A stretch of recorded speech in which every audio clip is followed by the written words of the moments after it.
Hey guys, it's me, Damien, and we're taking a look at the price of Bitcoin and Ethereum right now. I'm just currently looking at Ethereum right now, but we'll take a look at Bitcoin and some cryptocurrencies here. Try to figure out where they're gonna go next. We had a pretty good day for the bulls, but it looks like we're giving back some of those gains right now.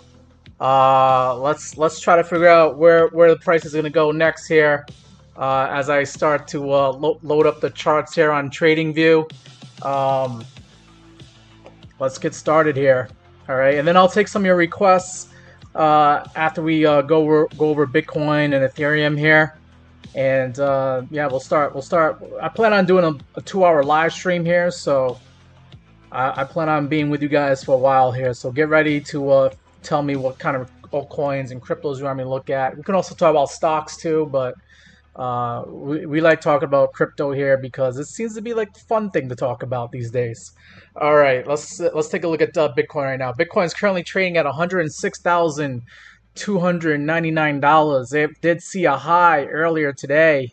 We got as high as about $109,000 Bitcoin here. Had a nice green candle. We had sort of an indecision candle yesterday on Sunday. But looks like we finally made the decision to go up today. We topped out here on Coinbase Exchange at $109,000. All right.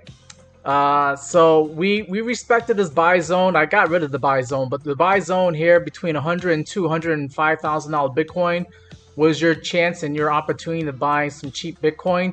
You kind of got that opportunity, but you didn't really have it for too long here on Friday the 13th when we saw Bitcoin come down to $102,746 Bitcoin.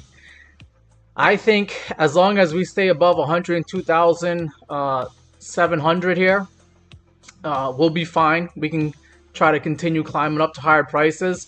We will have to at some point prove to the rest of the world here that we can actually get above this last high here, which is going to be counted as a lower high if we don't get above it. Okay, we got to get above this $110,600 Bitcoin area, and it looked like we were making some good progress doing that earlier today here on Bitcoin, but now we're losing that. We're now starting a new daily candle here. It's 8:10 p.m. East Coast time. Tuesday officially started in Bitcoin world. We got 23 hours and 50 minutes to go before Tuesday is over. But Monday had a really good green candle here. And let's zoom in a little bit. Let's take a look at the 1-hour chart here for Bitcoin. 1-hour chart shows that Bitcoin, right? We topped out here at $109,000. When did that happen? About 6 o'clock. 6 o'clock, about a couple hours ago.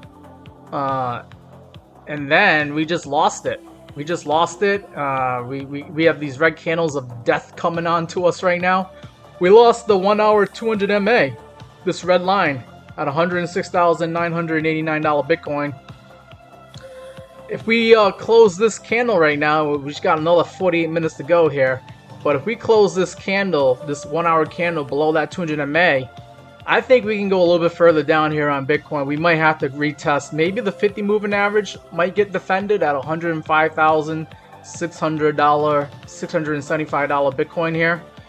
We'll see if that holds. That's also where we have some candlewick tops here.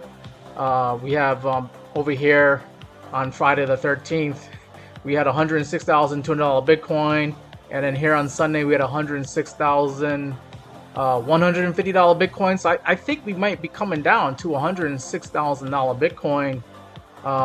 Well, we kind of already are, but I think we got a little bit further to go, and maybe that 50-day moving average might act as some support at about 105.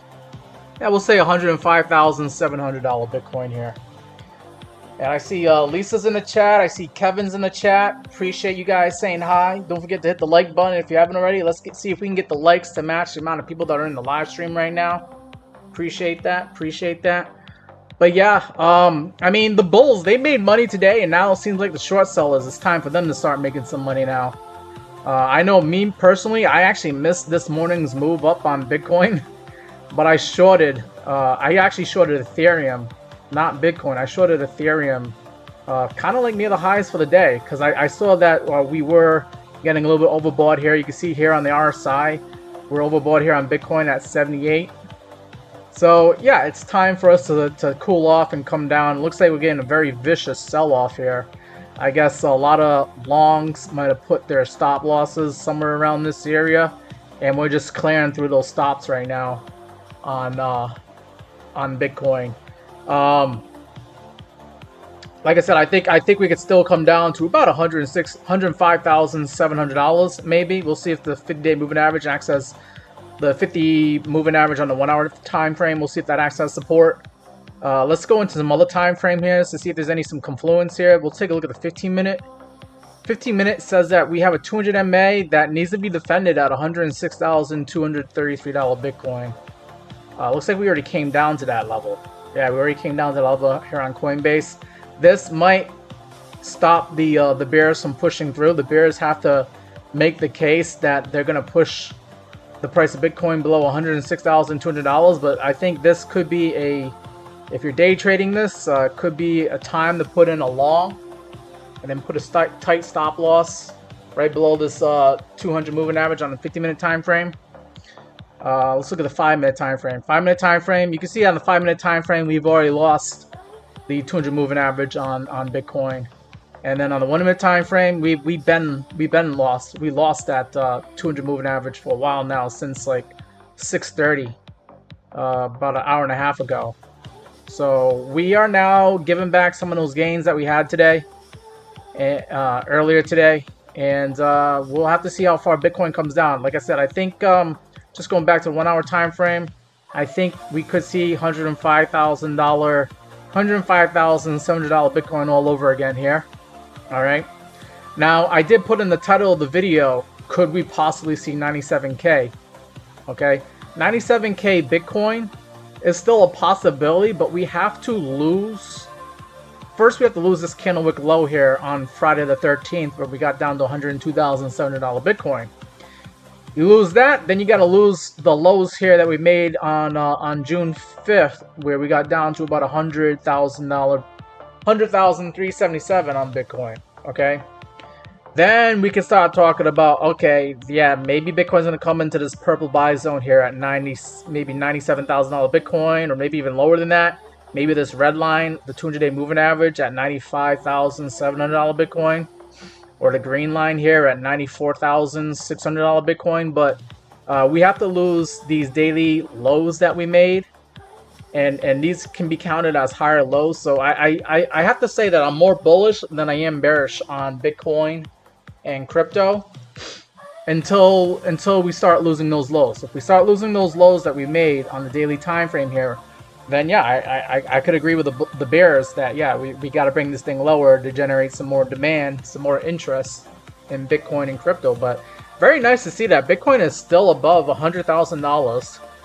It's been above $100,000 ever since what?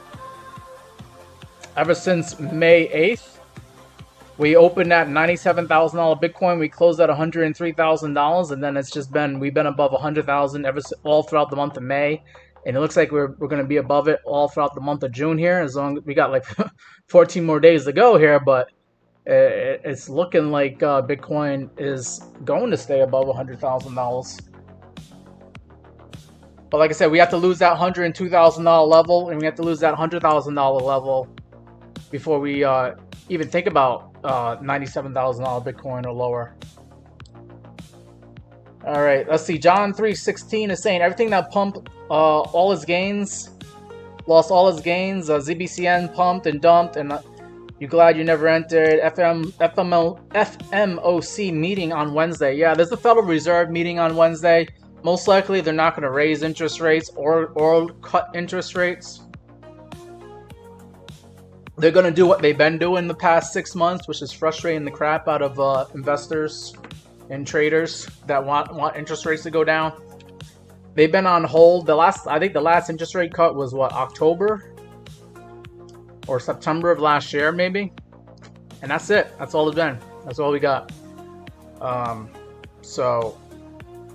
Just with the way the economy is going, the economy is actually doing fine. U.S. jobs report was decent. They weren't losing jobs, and they weren't really making a lot of jobs. They just came in as expected. And then, as far as inflation goes, inflation is coming down.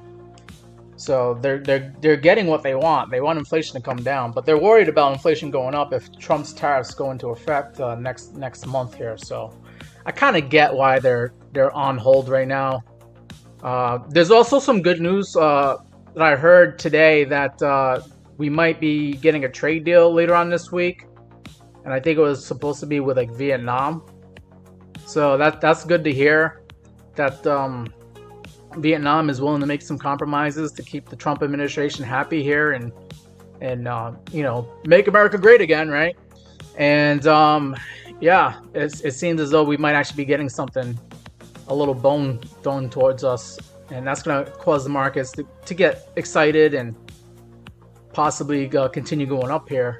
Stock market actually did pretty well. Let's see. Let me just take a look at that real quick here. We see the S&P 500. It went up about 0.94% today.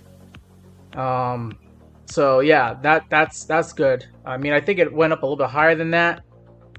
I think what the markets are starting to realize is that this conflict in the Middle East, it's not really going to affect the markets.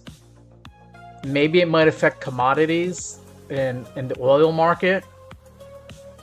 But I think Israel is showing some restraint on not, destroying oil facilities with Iran. And the market can see that. And the price of oil hasn't really shot up like it could. Also, another, worry that the market had was Iran shutting down the Strait of Hormuz. But I think the Iranian Navy has been almost destroyed completely in the Iranian Air Force. So they can't even close down the Strait of Hormuz if that's what we're going to attempt to try to do. And now there's talks that Iran just wants to give up or wants to come to the table and start talking about, ending hostilities with Israel. So the market is reading that, and that caused the prices of everything to go up, including Bitcoin and crypto. Let's see. I think we're kind of getting a little bit of a bounce back. Let's take a look at Ethereum right now. Looking at the daily chart for Ethereum. Let me get rid of this Fibonacci analysis for now. Ethereum was doing some good things last week until we got the bad news out of the Middle East. And Ethereum tried to get above the 200-day moving average today. And it did, but it wasn't able to close above it. The 200-day moving average, this red line, is sitting at 26.32. We're like $80 below that. Okay. And we ended up closing today at 25.45. We actually had a red day for Ethereum. Even though Ethereum was looking pretty good all throughout Monday here, we got a red day. We ended the day down $2.76 on Coinbase Exchange. Very interesting. Very interesting. So this is very crazy price action in the crypto markets here. If you're a day trader like myself, you can capitalize on these gains and these losses here. But for investors, this is just frustrating for most Ethereum investors because you've just been going sideways ever since like the impulse move here on May 8th and May 10th. You've been going sideways on Ethereum, not really doing much. And mainly it's because this 200-day moving average is acting as resistance. We peeked our head above it last Tuesday. We actually had a candle close above it. But then on Thursday, we just lost it because of, I'm blaming it on the Middle East and the conflict in the Middle East. And Ethereum investors, they're just going to have to wait a little bit longer to try. We have to get above that 200-day moving average. Currently sitting at 26.26. We got to get above it, and we got to stay above it. And then that's when more money will start pouring into Ethereum, in my opinion. Not financial advice either. Okay, so Ethereum at 25.59. Let's go into the 1 hour time frame here. Okay, so like I was saying, I actually was eyeballing the Ethereum chart. I didn't get anxious and go into a long, even though I probably could have went into a long and made some money.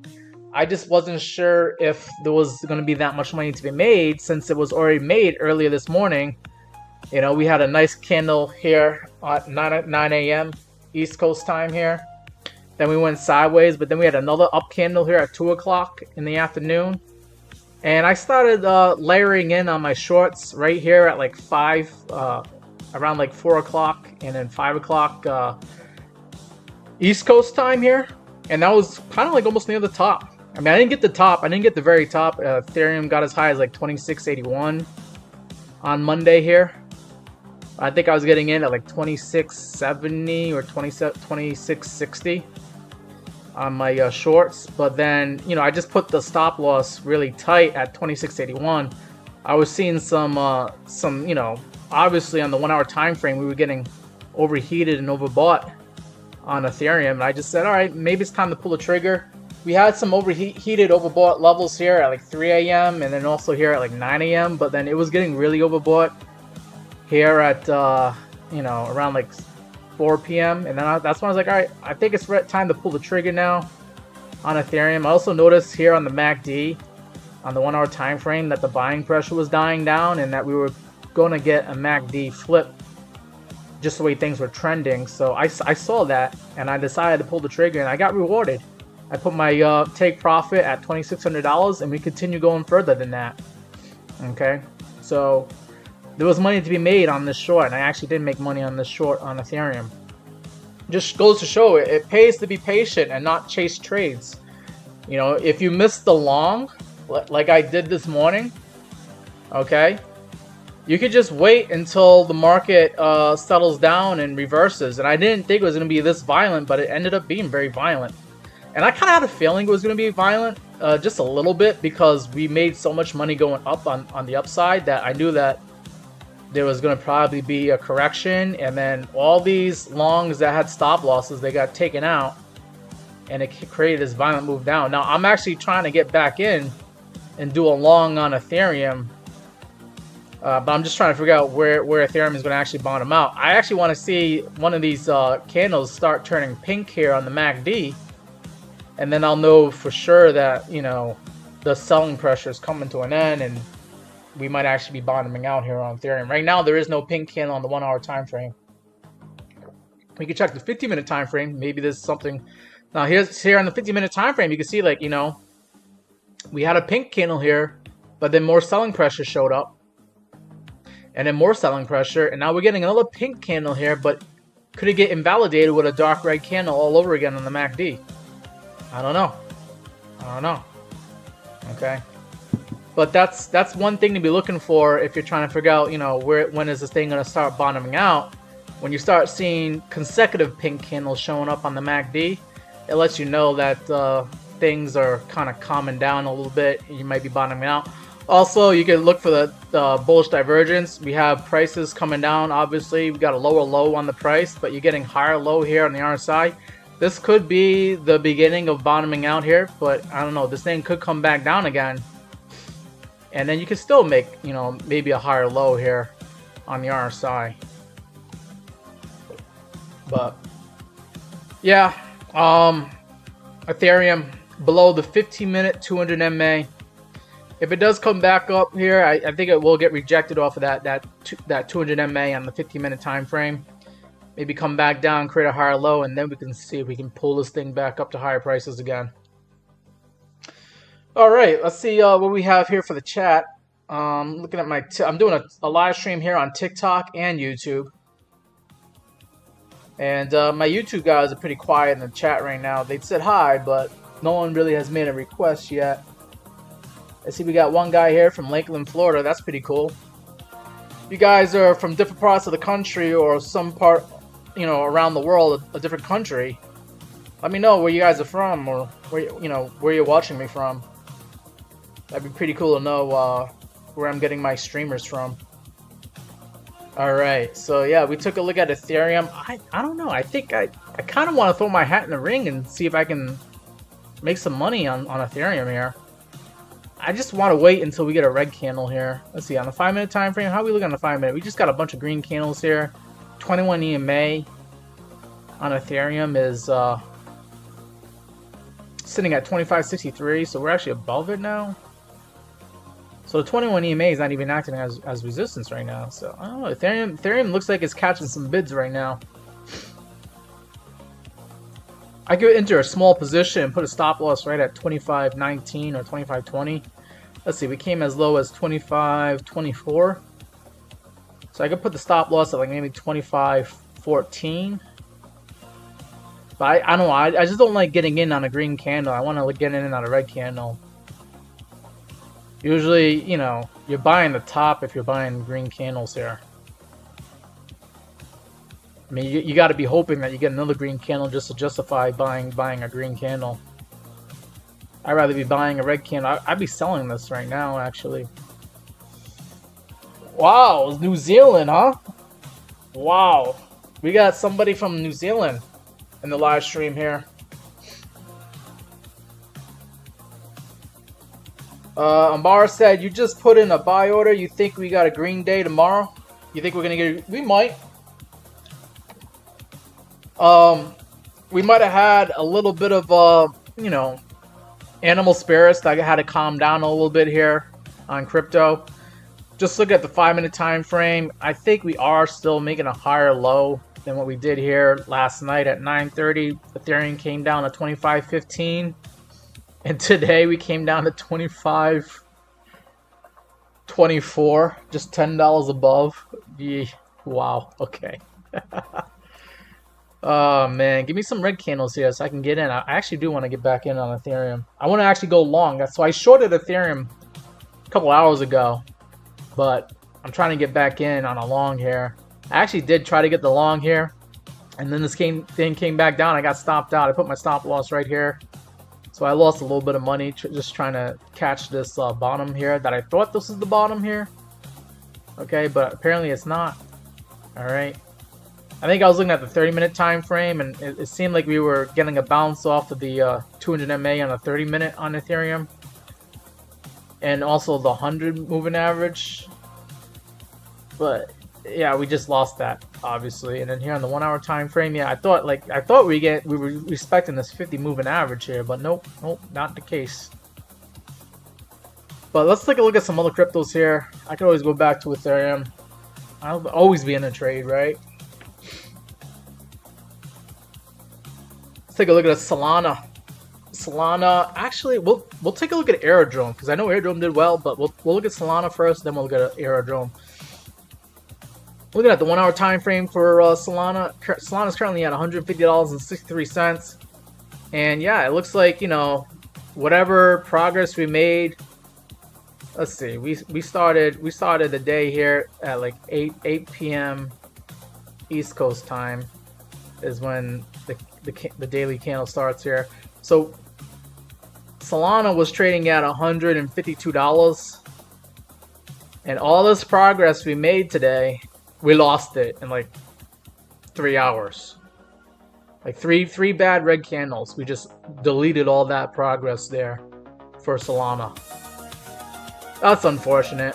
But it looks like we're kind of creating a hammer candle, so this could be a price reversal candle here that sends the price to higher prices here.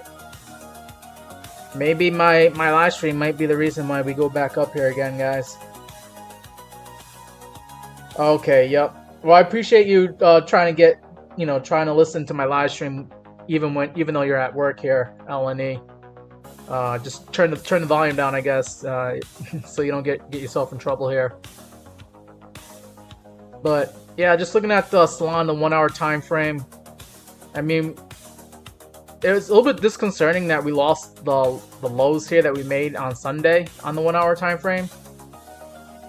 We came as low as $148.22, $148.19, and then tonight we came down to $147.51. Like, you see what I mean? Like, the markets just seems to be messing with people right now. Even though we're trending upwards for the most part, like, I just think this just goes to show that there's too much leverage and liquidity, too much leverage longs and shorts in the market that are causing all these violent upswings and downswings. And yeah, people got blown out in the last 3 hours. All that progress got lost on Solana here.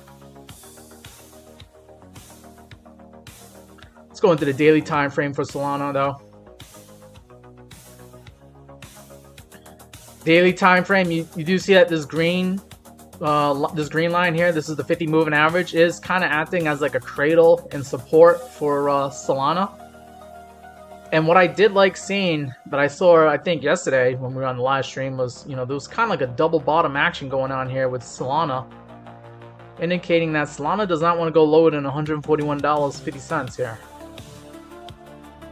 Okay, $140 Solana seems to be defended by the bulls. Now we just got to start showing that we can actually go up to higher prices here. We had to get above this last high on Wednesday at $168 Solana. Once you get past that high, then you could justify that we are making higher highs and we're in an uptrend for Solana. But then this 200-day moving average is still going to act like a bully here. This 200-day moving average is sitting at about 173 bucks. Could be your first take profit target on Solana. And I eventually want to see Solana start making some closing candles. I want to see the prices close above $173 and flip this 200-day moving average from resistance into support.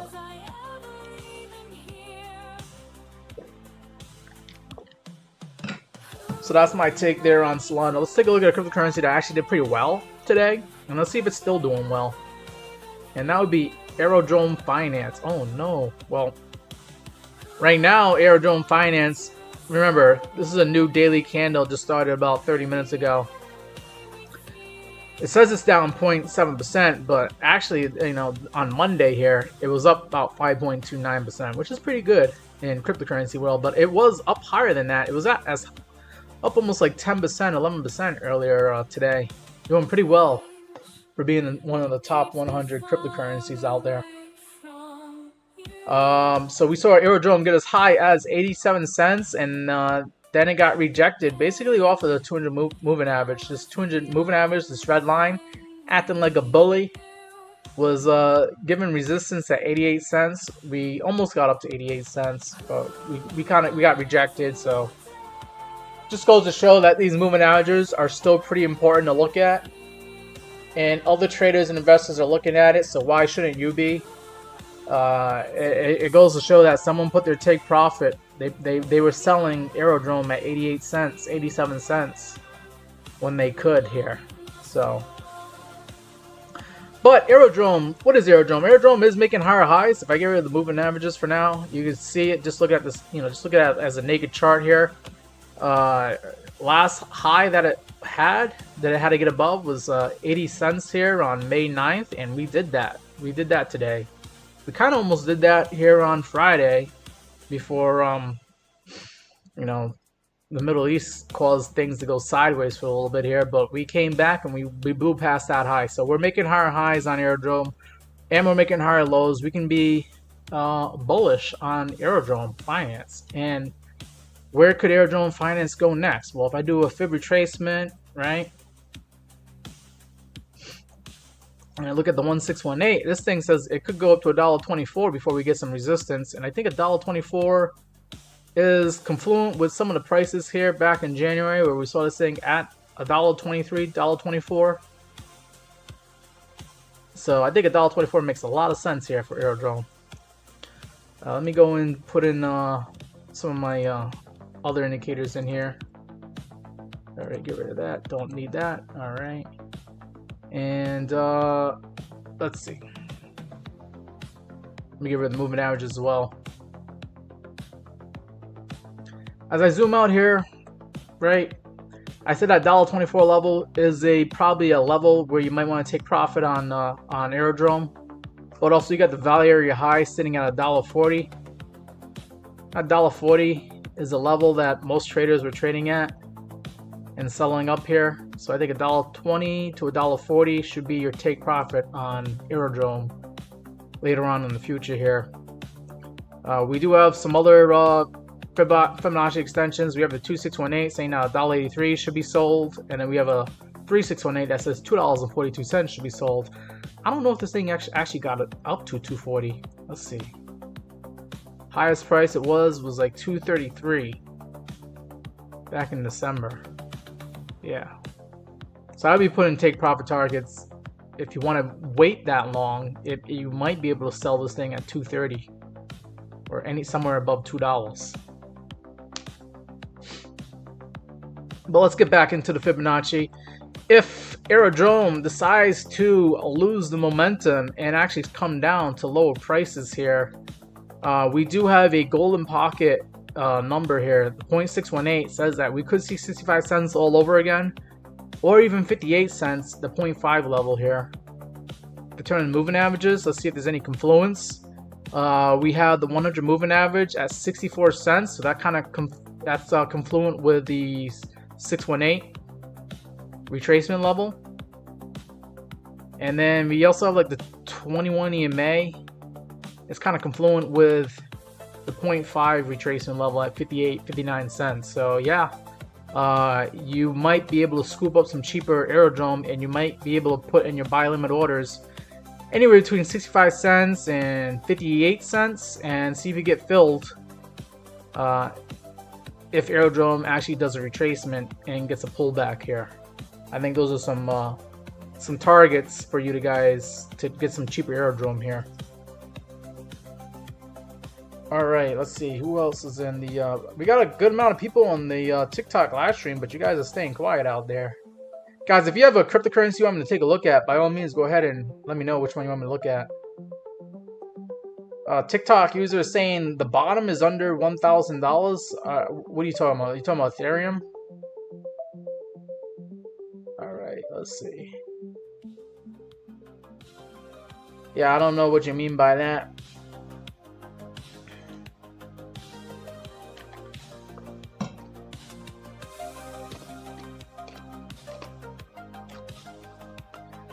We got somebody here asking what's a smart to buy right now in cryptocurrency.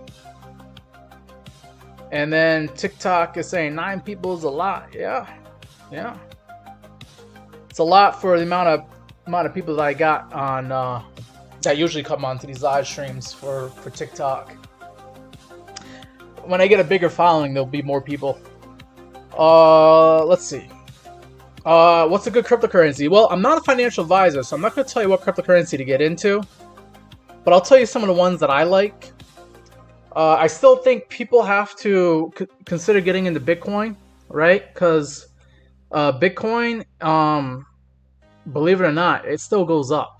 All right, it might have a bad year, maybe 1 or 2 bad years, maybe right next to each other. But you know, I had a guy ask me a couple of days ago. He said, "What's a good cryptocurrency to get into that can double your money?" And I said, "You know what?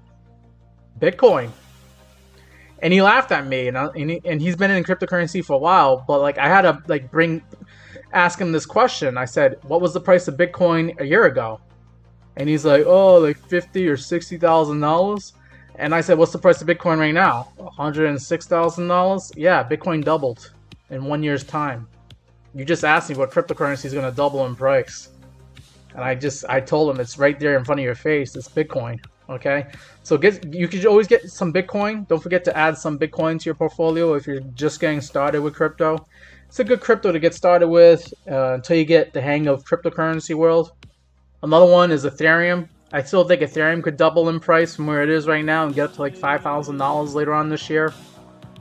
Solana is another good one. I actually have a lot of Solana myself, and I think Solana could. You know, we already seen Solana get up to like $295 back in January, so this thing, you know, could double in price from where it is right now to $150. Sui is a $2.99 crypto right now. That's another good crypto that competes against Solana and Ethereum. That one could probably double in price. We've already seen a $5 Sui in January, so this thing has some room to run as well. And I think Aerodrome is actually going, the one that we just looked at, you know, the one we're kind of looking at right now. Aerodrome is a cryptocurrency that I think could also double in price. I think a lot of these cryptos could double in price from where they are right now, you know, mainly because they've already been, like, a lot of these cryptos have already been in a 50% discount from where they were, you know, back in January and February. So, yeah. Those are some cryptos to get into, but I think Bitcoin, Ethereum, Solana, and Sui are some good ones to get into. Some people talk about XRP and then there's like talk about Avalanche as well, AVAX. I still think XRP could double in price. Like I said, I think a lot of these cryptos could still double in price. I don't think you can go wrong. You just gotta figure out how much risk you're willing to take. Now, I think, these cryptocurrencies, yeah, they could double in price, but they can also go down 50% from where they are. You could get a 50% correction from where you are right now. So just keep that in mind, that these things, they do move fast in both directions, both up and down. And if you can stomach losing half your money, then when you end up doubling your money later on in the future, you know that it's well deserving because you were able to handle a 50% correction. So I would just take a nibble on Bitcoin and Ethereum, Solana as like the first cryptocurrencies that I would get into if I was new to cryptocurrency world right now. And somebody has terrible time to buy. Well, when I was talking to that guy who was asking me about, can I, what's a good cryptocurrency that's going to double in price? I brought it to his attention that, buying crypto is almost like buying a house right now. Like, it feels like it's the worst time to buy right now because prices are relatively high or higher than they were a year ago. But they're also higher than where they were 2 years ago. A year ago, people thought that was the worst time to buy crypto, and now look where prices are at. And now, what I'm saying, it just keeps on going. So like, it's like buying a house. You feel like you're buying it at the worst time, but then give it like 4 or 5 years from now, you're gonna be thanking yourself you bought it 4 or 5 years ago, rather than buying it 5 years later. So it's like these cryptocurrencies are very similar. They're very similar to like buying a house. Well, except for the meme coins and some other garbage altcoins out there. But I would say if you stick to the top 10 cryptocurrencies by market cap, it's like buying a house. It's like, wait 5 years and you'll be happy. You might catch it at a bad time and you might have to wait 4 or 5 years, but you'll get your money back. If you're buying a solid layer 1 project like Ethereum or Bitcoin or Solana. Okay. Alright. Myra also wants me to take a look at Chainlink. Okay, we'll take a look at Chainlink. And I think that's it for requests for now. I mean, that's the same thing. That question you're asking me, basically drop money on it and you still have to keep putting money in it. It's the same thing with investing in the stock market world. You can invest money in Nvidia. I think Nvidia is like $140, but you're gonna have to wait like probably 3-4 years for Nvidia to double from where it is right now to like $300. Especially with Nvidia now has, I think, it's like a $1 trillion or $2 trillion company. Let's take a look at Nvidia real quick.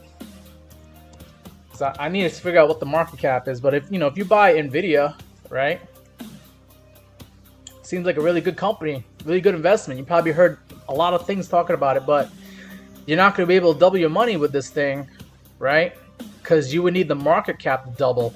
This thing is actually $3.5 trillion. $3.5 trillion. So this thing has to go to $7 trillion just for you to double your money with Nvidia. That's a lot different than trying to double your money with Solana or Ethereum. Those are only about I think Solana is like $60 billion and Ethereum is like $250 or $300 billion. I don't know if they give me market cap. Yeah, they do. Market cap for Ethereum is 300 billion.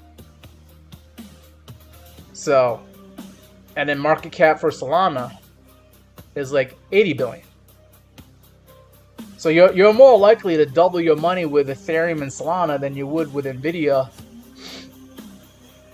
And yeah, you're gonna have to keep putting money into it in dollar cost average to get the best results. All right, let's look at Chainlink here for my buddy here.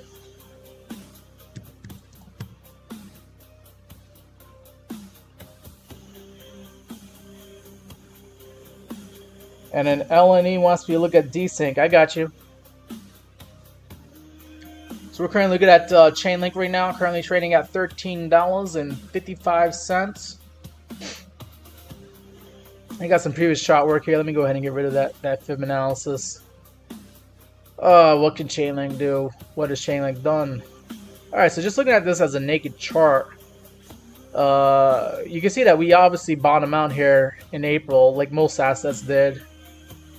And Chainlink was in the process of making higher lows here and higher high.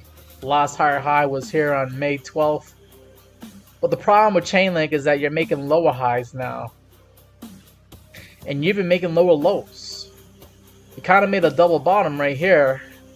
But you need to start making higher highs again and higher lows.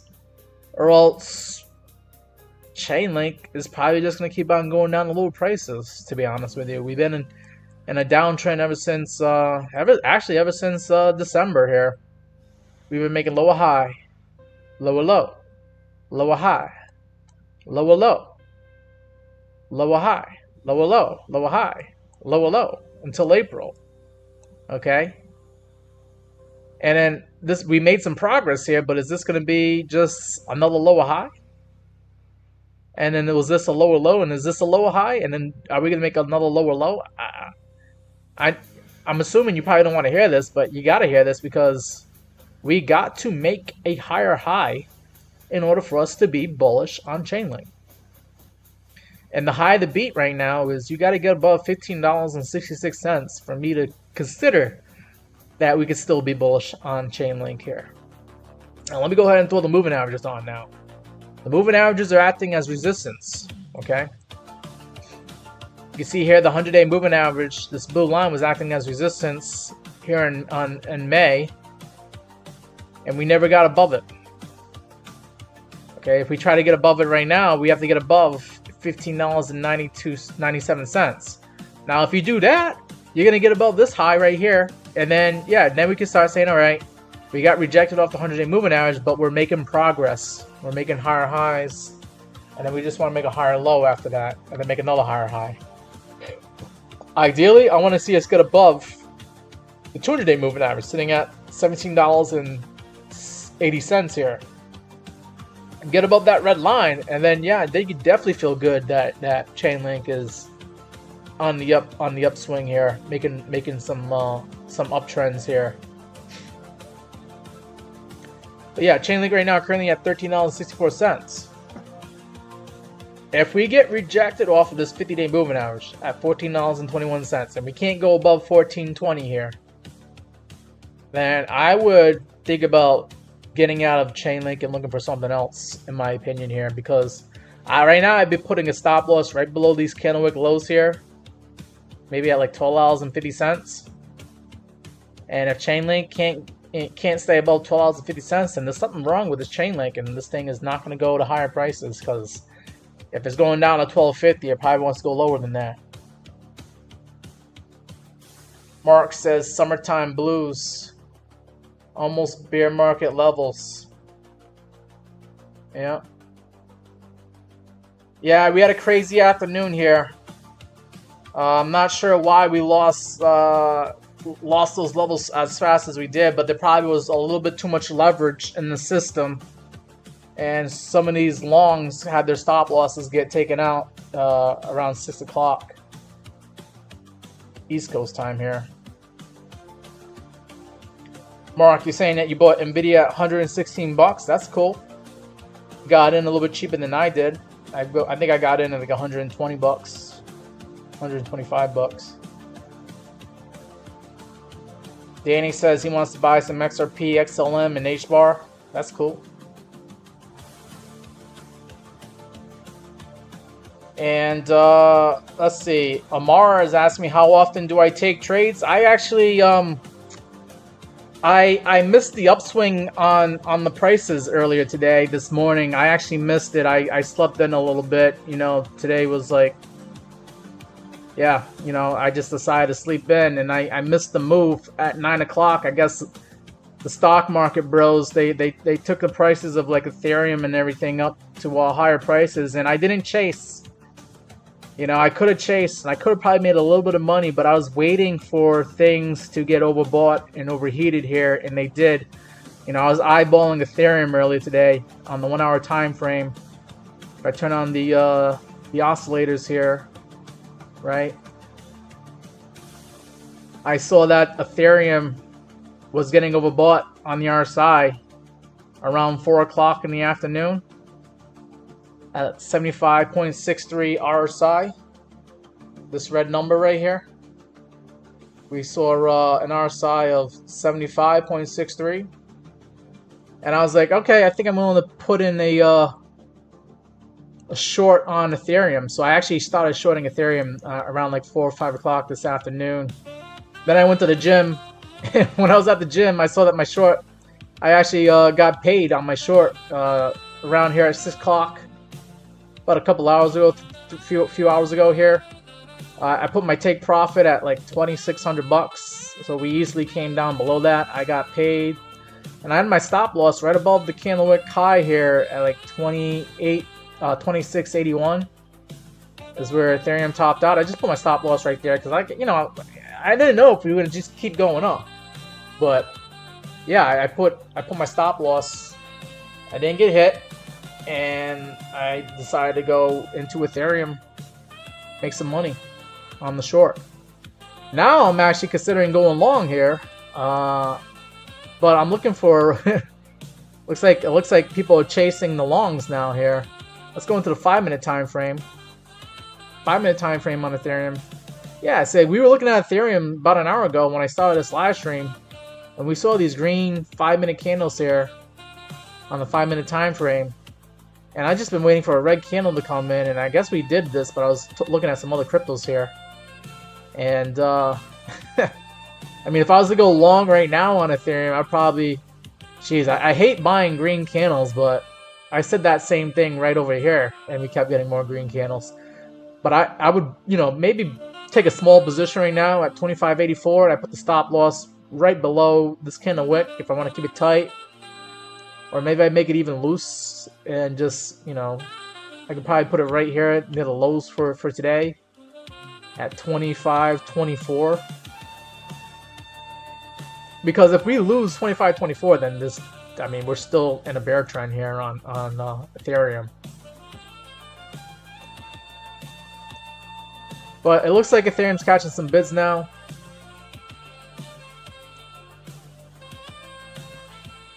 We had an RSI get down to, how low was that RSI? About 13? Wow, yeah.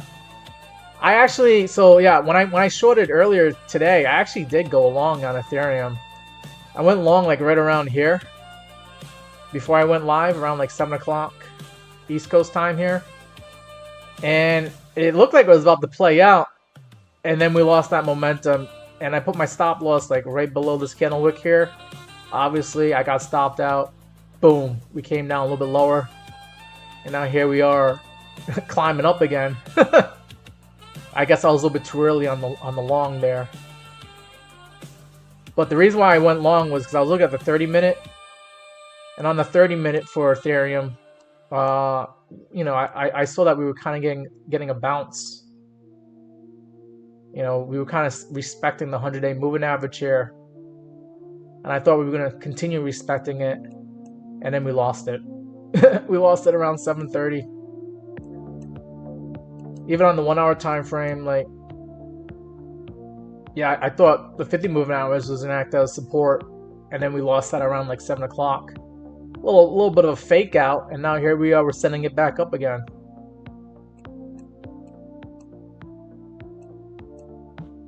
See what that MACD is looking like. I don't know. You would think with all this buying pressure, with all this upside, this green candle that we're getting, we should be getting a pink candle on the MACD. Like, we should be seeing light pink, showing that the selling pressure is coming to an end or dying down here, right? Because when in previous cycles here, when we do come down, the selling pressure dies down. You start getting pink candles, and the pink turns into green, and you get the MACD flip, and then you're making money on your long. And funny enough, we're not seeing that right now, even though we're getting a nice solid green candle right here on Ethereum. That's just interesting. Very interesting. But you know, I also like using Market Cipher B. Market Cipher B will tell me if I see a green dot show up here, then I know like now's a good time to buy. Definitely go into a long on Ethereum. You can see that we had a red dot. That red dot showed up at 6 o'clock. And I mean, that was like literally when we were losing about 3% on Ethereum here. But Market Cipher B kind of helps out, right? You had a green dot show up at 3 o'clock this afternoon for Ethereum. And you still could have made a little bit of money going into like 6 o'clock. And then 6 o'clock is when things started falling apart for Ethereum. But the good news is that after a red dot comes a green dot. So you're just waiting for that green dot to show up there. It'll probably show up either now or in the next hour. If we continue going up here like we're doing right now. Yeah, look at this. This thing is just climbing now. People are buying this dip right now. Let's go back to the 5-minute. But yeah, usually after a red dot comes a green dot.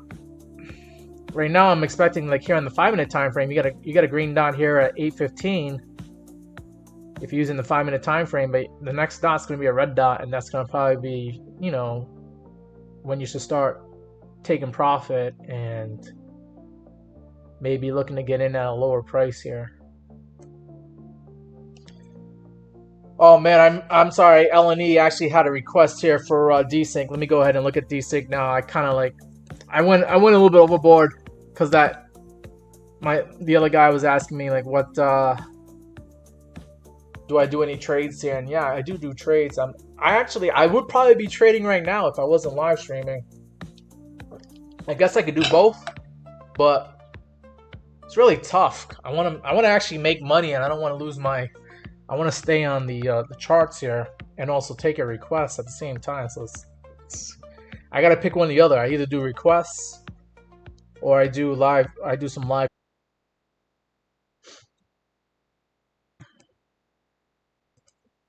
All right, let's see. Is this thing back up and running again?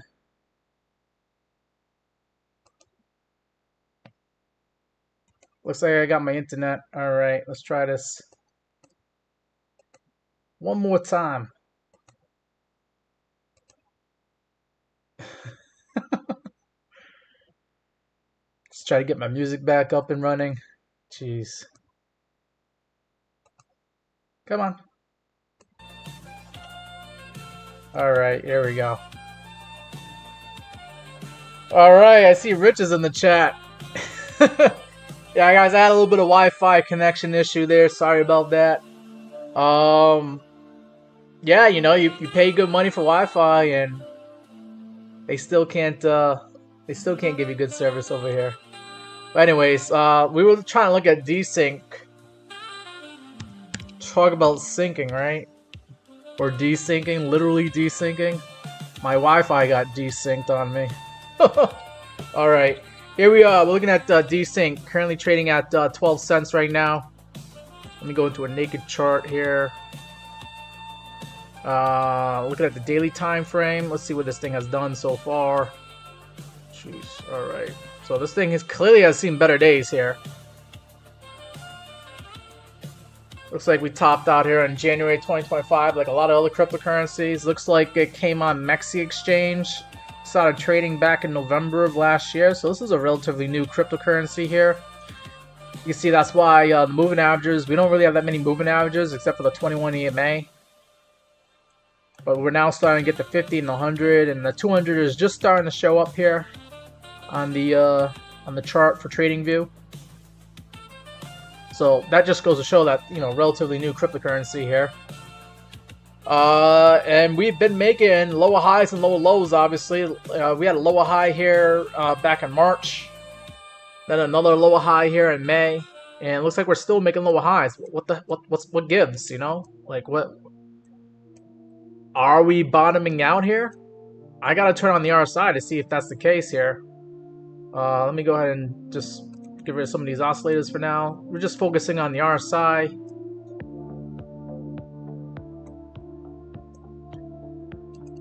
And what am I looking for? I'm looking for higher lows showing up with lower lows, indicating some bullish divergence here.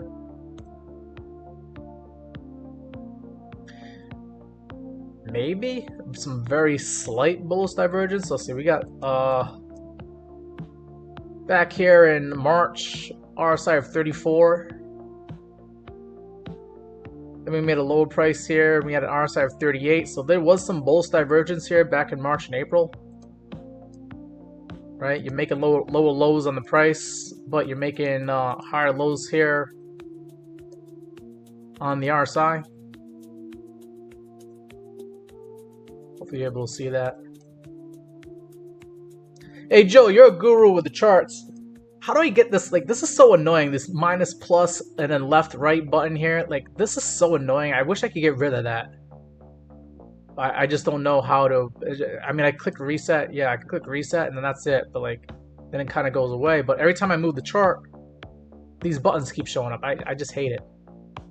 I figured Joe might know something about that.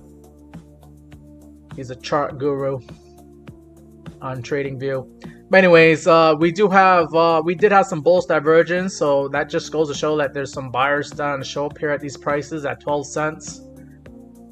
And I just think, yeah, 12 cents needs to be respected here.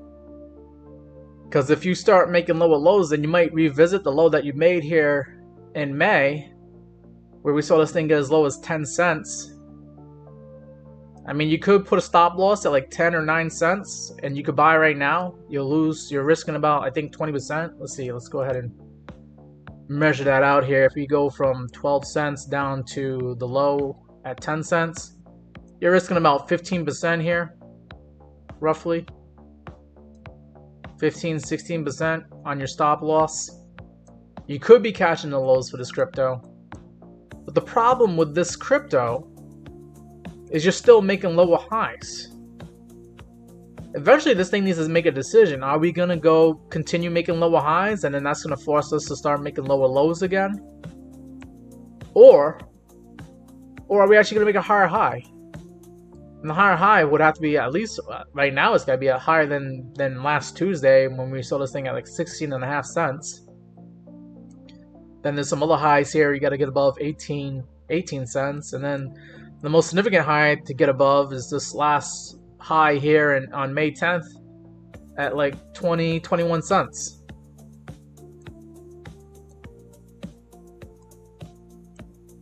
I think right now this 100 moving average, which is starting to show up, this could act as resistance at 17 cents. So let's first try to get up to 17 cents, see how this thing, handles itself at that area. That would also put you above this high, this last high here on last week on Tuesday, when you got as high as 16.5 cents. So let's try to get to 17 cents. Let's try to make some progress here, making some higher highs here. And let's try to reverse this thing. But, yeah, it could, this could be the bottom for desync. I don't know what desync does or is trying to do here. I'm not sure what real world problem it's trying to solve. I don't even know if this is a meme coin or what it does, but I'll tell you what it needs to do. It needs to stop going down. It needs to start going up. It's simple as that. But it might be as low as it's possibly going to go, and you might be catching the bottom here. You might get a little bit cheaper at 11 or 10 cents, and that's about it. And then at 10 cents, I would cut that off and keep my losses small here, keep the stop loss tight. Because if this thing goes down below 10 cents, then there's something wrong with this crypto, and you probably don't want to stick around for that.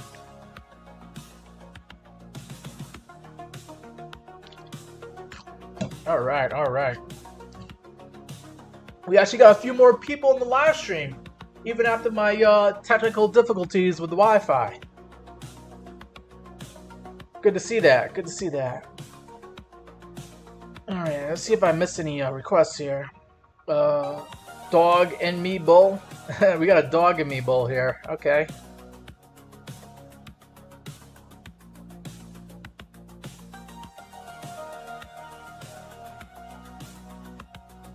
see what's going on with Ethereum, because I actually did want to get into a long again on Ethereum.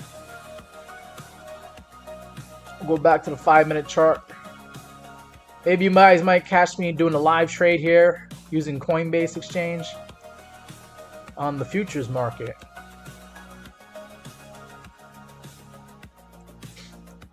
Whoa, finally some red candles. I was trying to get in some red candles back here when I first started the stream, and we kept going up higher. Alright. RSI, at least on the 5-minute time frame, it looks like you're making higher lows here after making lower lows. So you already have the bullish divergence on Ethereum right now in the 5-minute time frame. You got lower lows, right? And you got higher low on the RSI. So you already got your bullish divergence here for Ethereum. Could indicate that we're bottoming out on the 5-minute time frame for Ethereum. Ooh, and now we're catching another green candle. No! I want lower prices. I'm trying to get in at a good price. Rich is in the chat. You've been doing yard work and about to go get dinner, so you'll be lurking. If you have not checked Cardano, that's your request. Okay. How about this? I'll do a little bit of a actual trade here. I'm gonna try to get in on Ethereum. I'm gonna try to put my stop loss right below these candle wicks here. I'm just gonna do a small position, nothing too crazy. Here we go. I'm on Coinbase Exchange. I'm in the derivatives market. You see, I got the Nano Ether futures market. Ether futures. Contract expires June 27th. All right, just to let you know that these are futures that I'm dealing with here. And let's see. This is what the futures looks like for Ethereum. I had some previous chart work here, but I'm gonna probably put the stop loss at 25.66. But I have to buy it at 25.92 right now. Alright. Well, I don't waste any time. Usually I do limit orders if I can, but just to keep things, just to get myself in there, get some skin in the game, I am going to do a market order here. 5 contracts. We got 3.6 leverage. It's going to cost me 370 bucks. And I click the buy button, and I'm in. I just bought 5 contracts of Ethereum, but now I got to set my stop loss and my take profit. I go to the sell side here, and I click on bracket. I want a bracket order. And I put the amount of contracts. I bought 5, so I'm going to sell 5. And we said my stop loss is going to be what? Right here at 25, below 25.67, so maybe 25.65. So I'll make that my stop loss, 25.65. I will lose $12 if this trade goes south on me. I can always add to my position later and take on bigger losses and bigger profits here. But for now, we're going to be targeting, we're going to do stop loss at 25.65. But now we got to come up with a take profit target. And I do have previous Fibonacci analysis, which I probably need to adjust because we came down a little bit lower. So I'm actually going to adjust this Fibonacci retracement down to this level here, make it more realistic and reflective of what actually happened here. And I got my moving averages and I got my fib retracement levels here. And I do believe, if this thing is, if Ethereum is going to be powerful and actually continue to higher prices, we should see a 0.618 retracement. Okay, and 0.618 retracement is at 26.31 on the futures market for Ether. That's kind of like almost like where the 100 and the 200 is sitting at. I think I like that. I got some confluence. I got 100 and 200 saying that this thing might get rejected off of the 100 and 200. And we might get rejected off the 0.618 retracement. So I'm gonna target 26.31 as my take profit. So I'm gonna put that as my take profit target. 26.31. And I'll just make 20 bucks if I'm right. If we actually get up to that area. And I'll lose $12 if I'm wrong. Okay, just a small position. Just to get some skin in the game. I can always add to my position later, look at the charts later. But just to, I don't know, I know you shouldn't always be in a trade just to be in a trade, but I felt a little bit antsy. I wanted to at least get a little bit of this dip, right? Because we dipped down here on the price.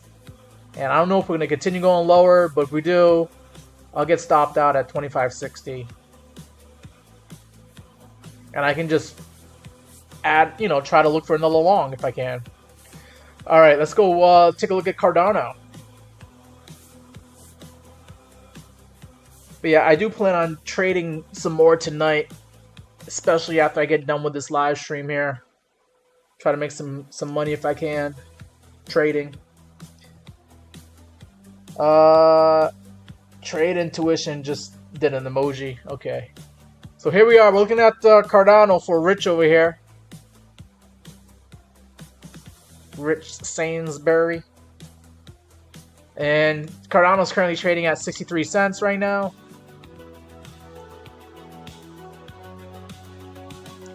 I'm on the 5-minute time frame. Let's go. Let's try to zoom out here. Look at the daily time frame here for Cardano.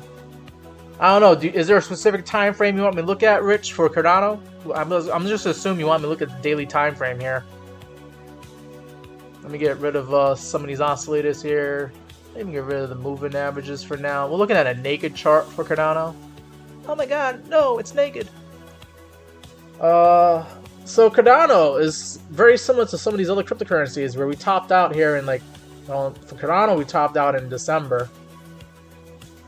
And we made some lower highs, some more lower highs, and obviously we made lower lows to get to those lower highs.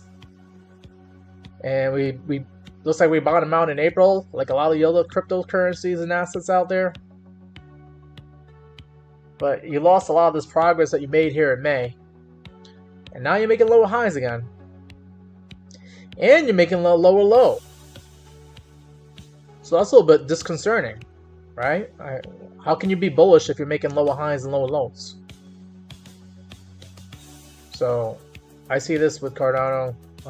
You are making lower highs, lower lows, but could you consider this a double bottom? I need to see some more upside price action to get me excited for Cardano here. But let's draw a Fibonacci for you to figure out where this thing could go next.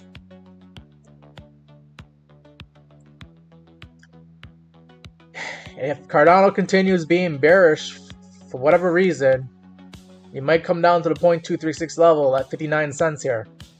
So you probably have like 3 or 4 cents left to go. Looks like the lowest price we got was 61 cents on Saturday, this past Saturday that we had. Did traders and investors, did they see that 0.236 level and did they front run it? I noticed that usually on the higher time frames, like daily time frames, if you're eyeballing a Fibonacci number, so is everybody else around the world. And you're going to get some traders and investors that are a little bit antsy to click that buy button. And they're going to front run you. They're going to put in a buy order in at 61 or 62 cents. Even though the 0.236 says 59 cents, somebody came in and front ran it on Saturday. They saw that. They said, that's good enough for me. And they bought at 61 cents. And they sent Cardano up higher. So, yeah. I think we already had the 0.236 retracement tests, to be honest with you. If we do come lower, we could come down to 59 cents one more time. And maybe that person that bought at 61 cents, maybe they didn't get filled up on their order. And they might continue buying at 61 cents. So I would actually put a stop loss right below 59 cents. I'd probably put a stop loss right at 58 or 57 cents. Because if Cardano loses that, then, whoever bought on Saturday is going to be disappointed. And then you're going to be disappointed because Cardano probably wants to go lower than 59 cents. And we might see Cardano come down to probably 50 cents, which is where it was at on April 7th. We saw Cardano get down to 51 cents. You really want to take another 10-20% loss on your Cardano investment? Probably not. That's why you're going to put your stop loss at like 58 cents or 57 cents. Okay? But you might be catching possibly a double bottom, because if this is the bottom right here and this is another bottom, that's a double bottom. And the way that the double bottom normally plays out, okay, I got this off of Investopedia. This is not something that Damien created. I actually learned this from Investopedia and other traders that use the double bottom. But you measure from the two double bottoms to the top and between the two bottoms, and you take that measured move, this yellow line, you put on top of the top in between the two bottoms, right? The left butt cheek and the right butt cheek. And you get the measured move, and it says that this blue number is your take profit target at 83 cents. Cardano could possibly get up to 83 cents, which is very interesting because that's where Cardano was trading at back here in May.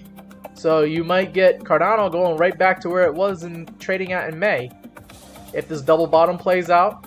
And if you get, back to the fib retracement levels here, you probably get 83 cents all over again for Cardano. So that's your take profit target. Probably,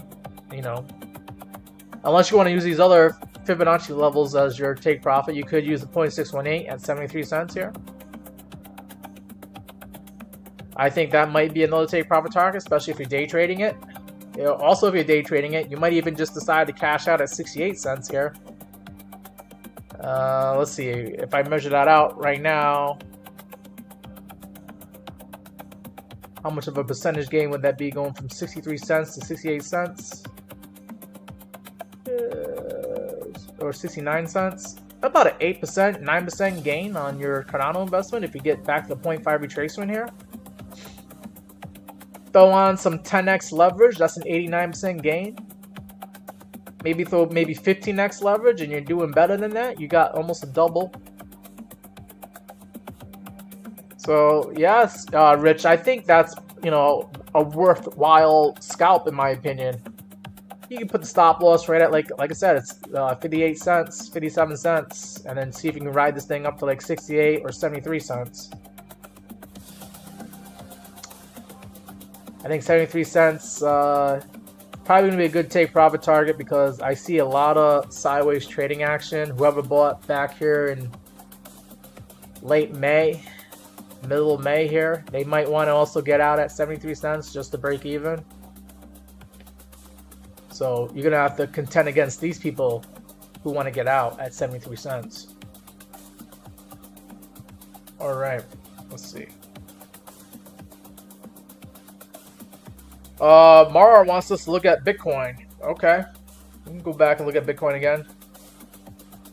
And then Mark, you asked me what's my take profit. Yeah, my take profit on Ethereum.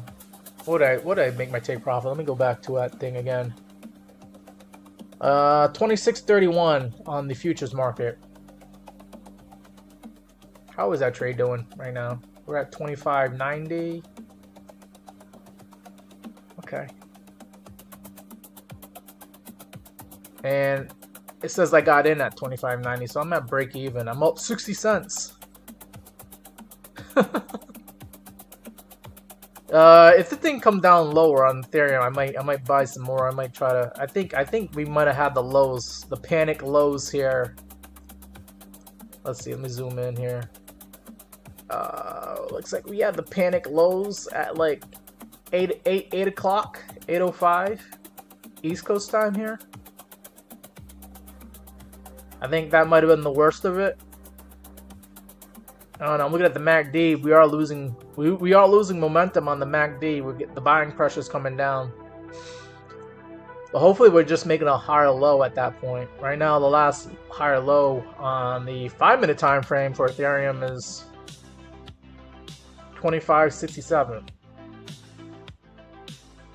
So I could actually put a buy order in, maybe try to get filled at right at this 0.236 retracement at 25.71. Let me go ahead and do that. I'm gonna go. I would like to add to my order. It's like I'm going to McDonald's here. I would like to add to my order. I would like some more Ethereum at 25.71, please. Thank you. I'll buy five more burgers, 5 more contracts of Ethereum at 25.71. Thank you. And there it is. I put my order in. All right. Let's look at Bitcoin from my buddy Mar.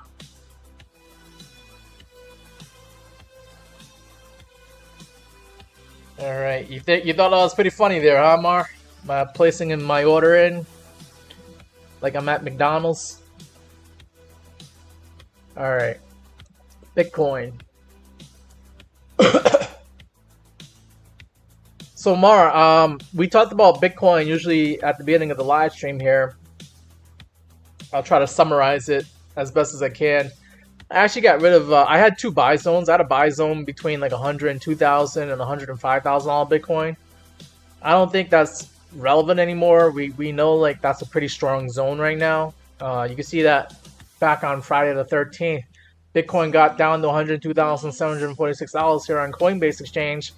And it didn't even stay down there for that long because we closed that candle at $106,000 Bitcoin. So Bitcoin's not giving people an opportunity to buy below $105,000. You cannot get Bitcoin below $105,000.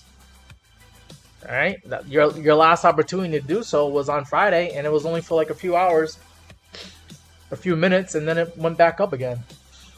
All right, so we know there's some strong buying pressure in this area.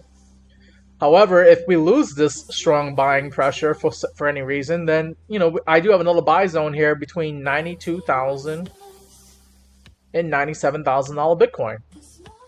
And the main reason I have that buy zone there is because if I turn on the VIVP, you'll see the high volume nodes are at that area. Okay, so we got a lot of people that bought Bitcoin at $95,000 and $94,000 over the last few weeks here. So those people, they're in profit right now. And if Bitcoin comes down to that price, they're probably still not going to sell. They're not going to sell until we lose $92,000 Bitcoin. And then they'll probably sell. And if they do, then yeah, we could probably come down to the value area low here, sitting at $86,000, $87,000 Bitcoin. Okay? But to even get to that point, we have to first lose $103,000, $102,000 Bitcoin. You got a point of control, and you got the highest volume node right here. A lot of people bought Bitcoin between $103,000 and $106,000 Bitcoin. They even bought it today. Bitcoin was at $106,000 today, and they bought it up. So we got all that data now showing that there's a very strong buy zone in this area. So I don't think I need to highlight that anymore. I think it's pretty obvious now that this is the buy zone. If you can buy Bitcoin, you should buy Bitcoin below $106,000. Okay, and now we just gotta figure, if Bitcoin is not going to go any lower than that, then where is it going to go next? And we got some high volume here at $108,800. You saw that Bitcoin got up to $109,000 earlier today, but we couldn't stay above at that price. We actually got rejected. But if we can continue going up higher than $109,000, then you have maybe $110,000 Bitcoin could get a rejection zone. And then you got, obviously, the value area high sitting at $112,000 Bitcoin.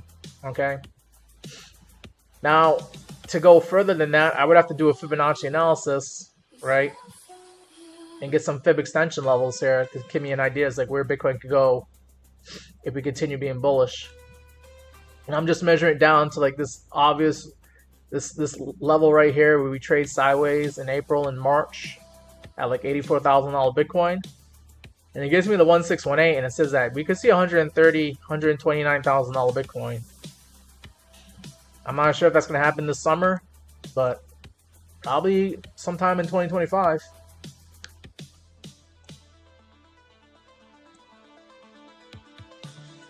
I guess I could also try to measure it out like a bull flag, maybe, just hypothetically.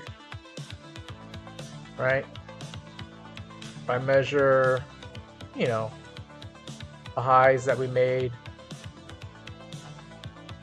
And I'll just do a little bull flag or bull pennant, whatever you want to call it, right?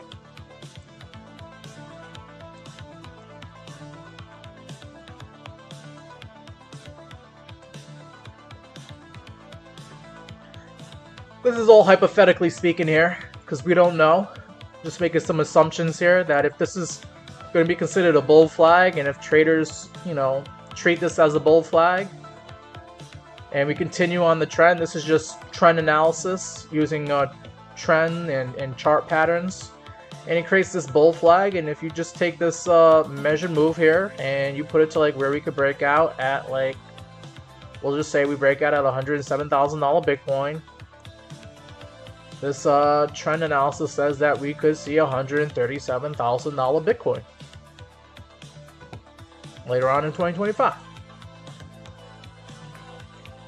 So, if you need a little bit of hopium, you got it right there.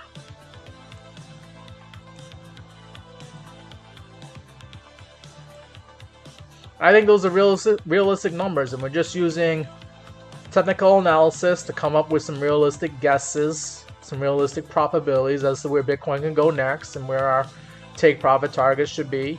I would actually stick to the Fibonacci extension level, since we know this usually plays out a lot. I'd probably stick to $129,000 Bitcoin. But I'll give you one more caveat here. Okay, one more indicator that might be useful here. If I put on the Pi Cycle Top indicator, it gives me this orange and green line here. We can now use this orange line as support, so maybe if Bitcoin does come down, we should get some support at $93,000 Bitcoin, which is this orange number.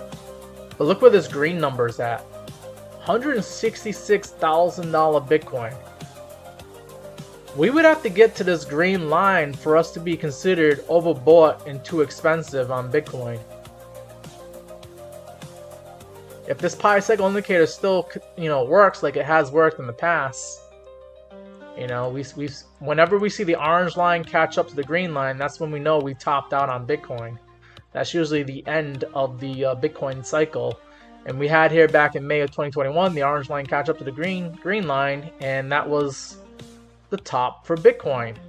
Now we had a little bit of fluke, and we came back up, and we actually made a higher high than we did back in April here, in May. But you can see that, yeah, when that line crosses, that's usually a good time to sell. And you don't, there's no guarantee that you're actually going to do what you did back here in 2021. But I would say in the cycle that we're in, we're looking like it's looking like kind of like almost January of 2021, where the orange line is below the green line, right? And we haven't even caught up to the green line yet. And if I zoom back to, you know, if I zoom back to where we are right now in 2025, this orange line has a lot to do, a lot of work to do to get up to that green line, $166,000 Bitcoin. And same thing with the price. The price has to get up there too, if we're going to catch up to that green line. And green line says, yeah, you should be at $166,000 Bitcoin. And then you can say this is the top of Bitcoin. Rich is asking me, do I care about the inverse head and shoulders that Bitcoin's making? On what time frame do you see that? Do you see that, Rich? Inverse head and shoulders. That should be a bullish pattern, which is opposite of the head and shoulders, which is a bearish pattern. What time frame? I'm looking at the 1 hour time frame. I'm trying to see if what you're looking at here, Rich. I'm not seeing an inverse head and shoulders.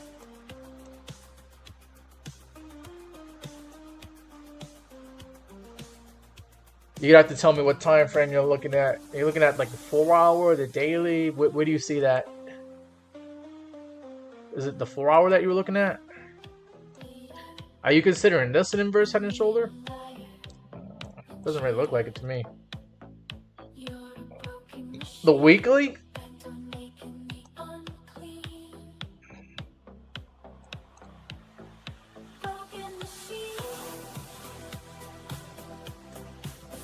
So something like this? Or maybe like the 3 day? You consider this like the left shoulder, the head, and the right shoulder?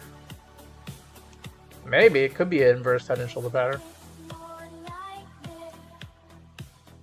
So Rich, right? What is Rich doing? You're seeing like that as your left shoulder, right? And then what else? Then we got this as the head, maybe?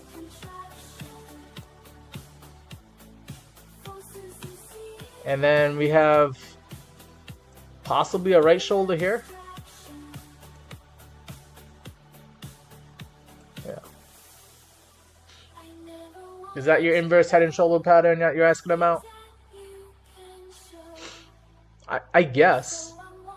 Let me see. What does it look on the 5-day? 5-day, 3-day, daily, 22-hour, daily. I guess that's on the daily time frame. So if that's an inverse head and shoulder pattern, let's see what Rich has to say. Rich is saying that this is an inverse head and shoulder in his view. You just measure from the top of the head, when in this case it's an upside down head, over to, like, I believe this would be the neckline for the inverse head and shoulder pattern, and you just take that to like where the neckline is, and it's saying that, all right, if it's an inverse head and shoulder pattern, then your target is about $110,000. I think we are looking for $110,000 Bitcoin, because we're going to need to get to that price in order to get to 112,000, which is the all-time high. We saw that on May 22nd here. So that inverse head and shoulder pattern could, I mean, you could say that the inverse head and shoulder pattern already played out, because we got up to $110,000 Bitcoin Tuesday, June 10th here. So you could say that this thing already played out, this inverse head and shoulder pattern. Yeah.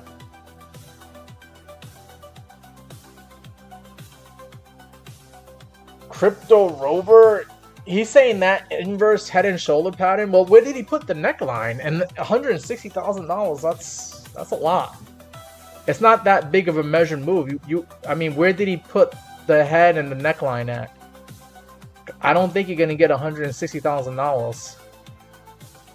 I would have to look at this video. Is this a Crypto Rover? Is this another YouTuber? Because that's a little bit curious. I'm not sure how he was able to get to that. Because with my analysis, if I'm considering this the neckline, kind of like where we're at right now, and this is the head, you don't have that much of a measured move to make it to $160,000. But I still think Bitcoin could go to $160,000 based off the Pi cycle indicator saying that we could do that. Mark wants me to look at Solana. We looked at Solana early in the live stream, but I guess I could do a summary analysis for you. And then Shello Jojo wants me to look at gold. Okay, I can look at that.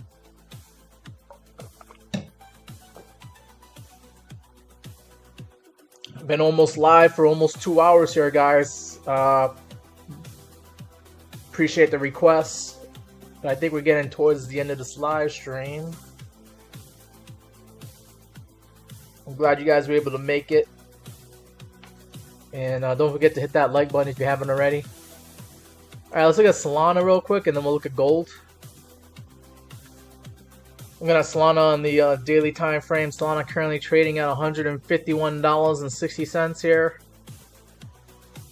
And what does Solana do? Solana obviously topped out here on May 23rd, right when Bitcoin was making new all-time highs. We saw Solana at $187, but now you got a lower high here, and you have to justify that in order for us to go to higher prices, we have to get above this high here on June 11th. I want to see Solana get above $168. Get above $168, and then we can start talking that we're still in an uptrend here on Solana. Very interesting that we are respecting this level here at 140 bucks. So it looks like the Solana bulls here, they won't let Solana go below 140 bucks. So you could probably put your stop loss at $139 and know that, you know, the Solana bulls are going to defend 140 bucks.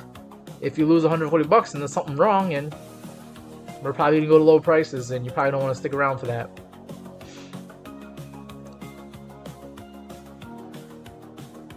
But I don't think, did I do it? I don't think I actually did a oh yeah, actually I gotta put the moving averages on. If I put the moving averages on, you'll see this is where the resistance is going to be for Solana. The 200-day moving average has been a big bully all throughout 2025 here. Right now, that 200-day moving average is sitting at $172, $173 Solana. Get above that, and then flip that from resistance to support, and then we can start talking about maybe Solana going up to like 200 bucks.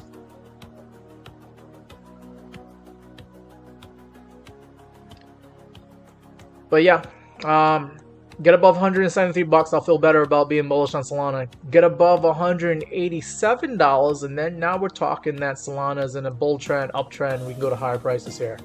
So right now, your downside target is you probably don't have to worry about Solana unless it goes below 140 bucks.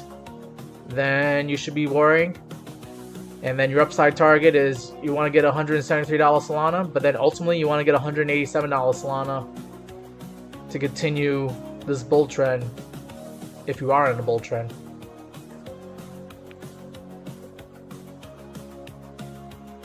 Crypto Rover did a video about that. Okay, I'll have to check that out on my own time.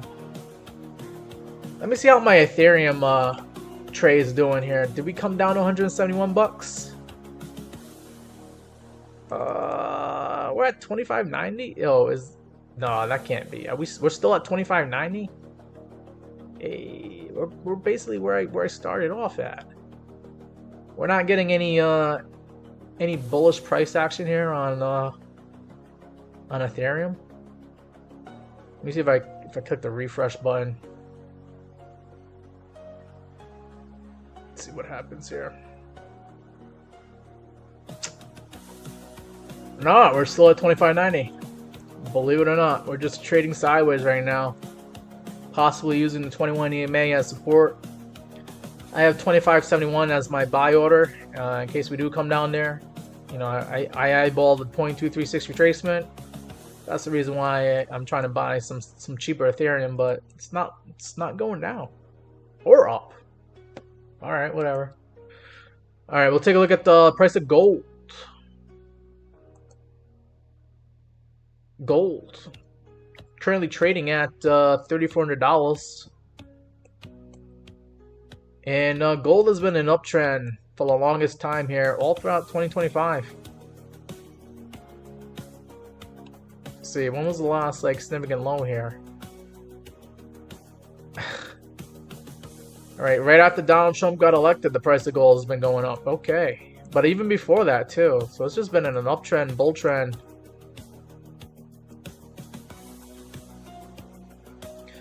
So I guess you could say that as long as you're in the uptrend for gold, then you could just expect to see higher prices for gold. I'm gonna go ahead and get rid of the moving averages for now.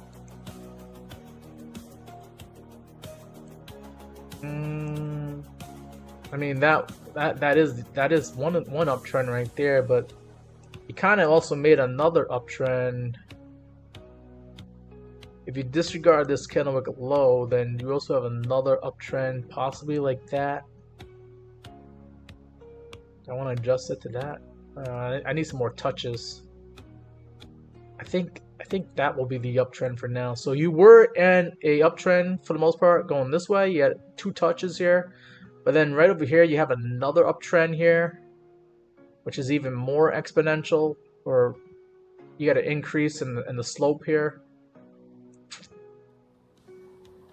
Okay, so obviously those are your uptrends. You want to maintain those uptrends. If you don't, then something might be wrong with the trade here. You topped out on gold here at $3,500 on April 22nd. Then you made a lower high here. This lower high is at $34.37. Were you able to challenge that high here on Friday the 13th? You got as high as $34.46. So you actually did get higher. At least the candle wick got higher than what you did back here on May 6th. So gold is starting to go up to higher prices, and I guess you could say that this, if you disregard this candle wick here and you just draw it out from this candle wick to the other candle wick, could this be an ascending triangle for gold?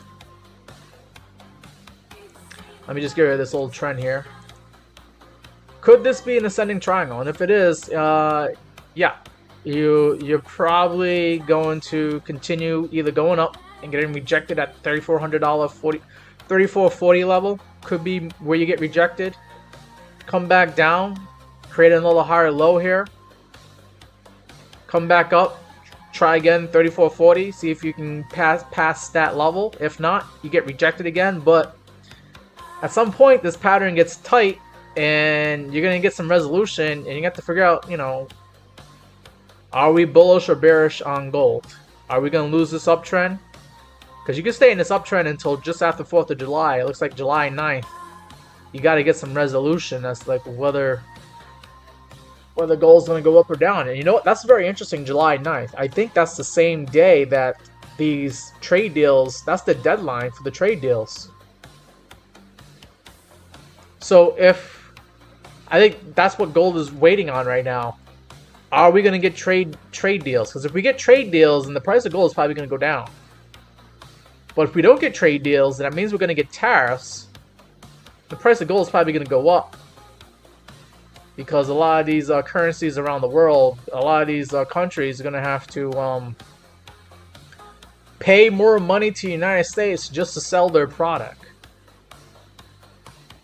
Or they're, you know, whatever they do, they're gonna have to sell their product at a cheaper price because they're gonna get hit with tariffs and the price is gonna go up here in America. So these countries, they might lose some of their sales because of that. And in order for them to stay, you know, if they're gonna lose jobs and lose business because all the business is going to America now, then they might have to do some deficit spending, and that might cause the price of gold to go up. Yeah, I think that's what you got going on here with gold. Gold's probably not going to get some resolution. You're probably not going to make a lot of money in gold until those trade deals get blown out of the water. And you possibly could lose money on gold if you actually get those trade deals and fear and uncertainty starts to leave the market and people start going into the stock market and going into crypto to try and make a dollar. Messi says possible rising wedge, maybe. Depends on how you draw it out. I'm just drawing out from the tops here that I see. I saw the top here in May 6th, May 7th. And then another top here. So I kind of created a flat line here, and then I got obviously this uptrend on gold. It looks like an ascending triangle to me. Not a rising wedge, but an ascending triangle. An ascending triangle is bullish, or could be bullish, especially if you're coming into it, you know, from the bottom and then going up to the right. But a rising wedge would actually be bearish. So I wouldn't really say this is a rising wedge. You would have to see like maybe prices go up even further, because then if prices go up further, it'll start to look like this. Like if we topped out, if we get this top to go up to here, and we get some touches, right, and it looks kind of like this, right? Then you got yourself a rising wedge, right? That will look like a rising wedge. Okay. But I only got one touch on that, right? I mean, I guess you could do it like this, maybe? Maybe it could be a rising wedge. I want to see another touch, though. I want to see this price go berserk and go up to higher prices, then come down, and then you can call a rising wedge. But for me, it looks more like this to me. I got more touches if I put it like this. And this to me looks like I mean, I guess you could call a rising wedge. Or you could just kind of like draw it out like this, and then it looks like an ascending triangle and not a rising wedge. I would want to see more explosive price action to the upside, and then I would call it a rising wedge. To be honest with you, Master E. But I hope that answers your question about gold there. Gold could come down, could go up. You're getting close to some resolution. You'll probably get some resolution around the trade deals. I think I could still use this old Fibonacci analysis here. If gold does come down, you might get a 0.236 retracement. That brings you down to $3,200 gold. Which is where you got some sideways trading action here back in the middle of May here. I think that would be your downside target for gold is $3,200. And then upside target, you know, if we do break out to the upside here on gold, you do have a 1618 saying you could see a $3,700 gold price later on, and maybe in 2025 here. All right, let's see. Mark said thank you. Cassidy says she loves crypto. Nice to see you here in the chat, Cassidy. I don't really get too many girls on these live streams. It seems like a lot of guys, a lot of crypto bros are into crypto and stock market investing. But I appreciate you being in the chat. Now we have what, a crypto sis maybe? Not just a crypto bro. But yeah, there's actually there's some girl crypto YouTubers and TikTok streamers out there. If you want to check out some other some girls that are in the cryptocurrency space, I would check out like Crypto Wendy. She seems to be pretty dialed into the crypto space. I mean, her username is Crypto Wendy. I think that's another girl that is worth taking a look at. Let's see. Andy says let's look at Tau. And then Mara wants to look at Pudgy Penguin. Alright, so we'll do Tau first, and then we'll do Pudgy Penguin. And then that's going to be it for this live stream here, guys. We looked at the price of Bitcoin. We looked at the price of Ethereum, Solana, some of these other cryptos. I've been live streaming for 2 hours. I started at 8 p.m. East Coast time here. And I had a pretty good live stream. I appreciate you guys coming on to live stream and giving me these requests. But I do want to do some trading and focus on my trades again. And I want to take a look at some other guys here on YouTube here, like Trade Intuition, and I think Porky should be going live soon too. We'll take a look at his live stream. Maybe I can send you guys over to Porky.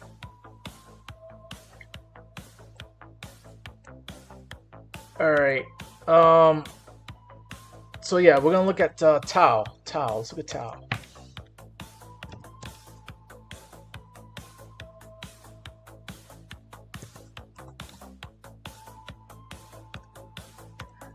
Bit sensor.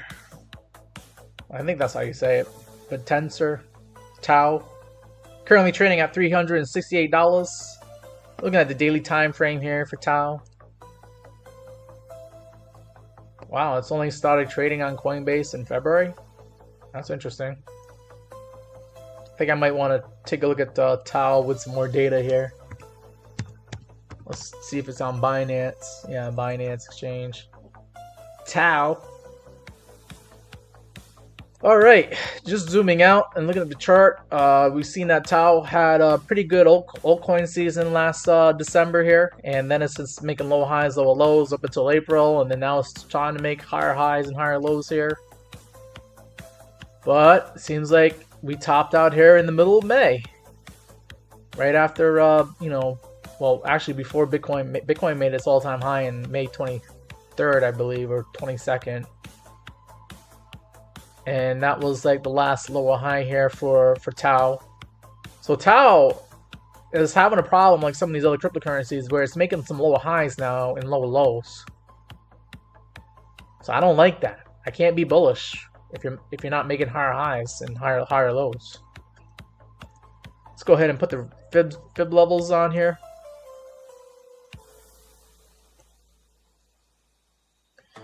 And we are literally sitting at the 0.618 at 367 bucks. 368. Okay. So we've already made that retracement. Could we go lower to the 0.5 at 329? Did we do that today? Not today. But yeah, this thing could go to lower levels here on the fib retracement. Should get some support at 329 or 330. I think those are the same prices you could have got at the beginning of May. Yeah, around that area. So downside target 330, maybe 291. I don't know if we're going to get a deep retracement down to 0.236. This would be very brutal if it did come down to this level here. But still a possibility. But if we can catch some bids here on BitSensor, TAO, then you could come up to the 786 retracement at $422. So we'll just say 420. If you can get up to 420, then you should probably put a take profit sell order at that area. Seems like that's the area that you were at. Or at least you closed around that area back here on last Tuesday, June 10th. So I'd probably eyeball this level as the first take profit target.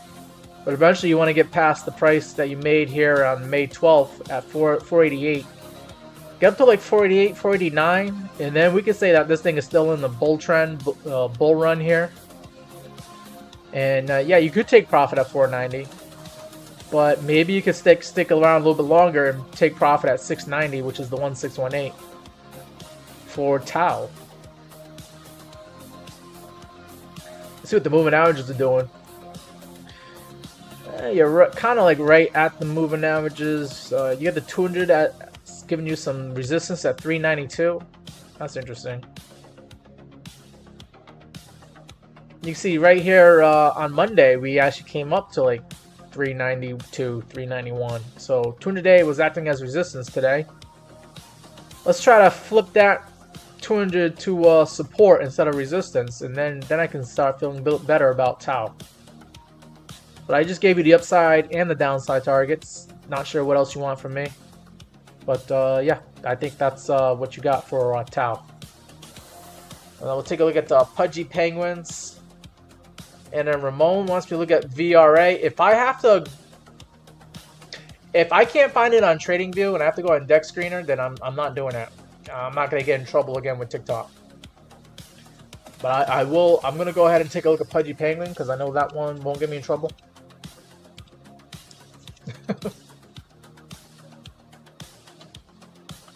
Pudgy Penguins currently trading at 10 cents. Oh, not 10 cents. 1 cent. About a penny right now. I do have some previous Fibonacci analysis. Let's see if it's respecting that. Looks like you're respecting the 0.382 level for the most part at 0.0095 pennies. Looks like we got the last low here. Let's see. Last low at about 0.0089 pennies. So we actually came below that level. And we also had another low here at 0.0088 pennies. So this could possibly be a double bottom that could be playing out here for Pudgy Penguins. But yeah, I think you can just put your stop loss right at like, if you want to keep it tight, just keep it at like 8 cents, roughly. You're risking about 20% to try and make, you know, some pretty decent gains here. You got the 786. You could come up to the 786 at about a penny and a half. That's a 50% gain. And then, of course, you're trying to see if you can get back to this high here in May when you were at like 17 cents. That's a 70% gainer. And I don't really have that much data, at least not on Coinbase. But the 1618 says this thing could get up to 2.5 cents as your long-term take profit target. And that's about a double, almost. You're going to be up about 150%, I believe. Let me go ahead and measure that out for you. Measure from where we are right now to 2.5 pennies. Yeah, about 150% gain on your investment if you can get up to that 2.5 cent level on Pudgy Penguin. Okay. And like I said, you're trying to get 150% or maybe even 70%, and you can risk about 20%, a 20% stop loss at like 8 cents. All right. So what was this other one? VRA.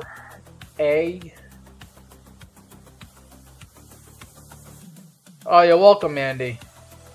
Don't forget to hit the follow button if you haven't, and if you guys are new here on YouTube, don't forget to hit that subscribe button so you can see my next live streams here show up on your feed.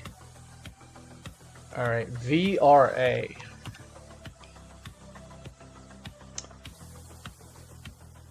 Vera Bradley on the Nasdaq, or is this a crypto?